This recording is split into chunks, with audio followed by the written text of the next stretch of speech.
अस्सलाम वालेकुम व्यूअर्स। जावेद लतीफ साहब शेखुपुरा से अपनी सीट हारे और आज वो इस बात के ऊपर आकर बैठ के कि जनाब अगर 2 नंबरी करके धांधली करके वोट रिगिंग करके अगर आप लोगों ने जीतना था तो मुझे क्यों नहीं जितवाया।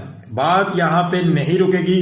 राणा सनाउल्लाह साहब भी हारे हैं, अब शेर अली साहब नवाज शरीफ साहब के भांजे वो भी हारे हैं और जावेद लतीफ साहब भी आ रहे हैं और भी बड़े बड़े बुर्ज उल्टे हैं इसमें इस इलेक्शन में। इमरान खान साहब की हिकमत अमली ने और पाकिस्तानी अवाम ने जो इस वक्त वोट डाला है इसका कोई सानी नहीं है जनाब।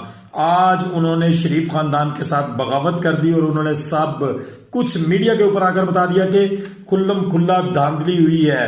यानी कि उनके कहने का मतलब यही था कि उनको क्यों नहीं जितवाया गया। अगर आप लोग जीत सकते हैं धांधली करके तो मैं क्यों नहीं जीत सकता हूं, उनका ये कहना था।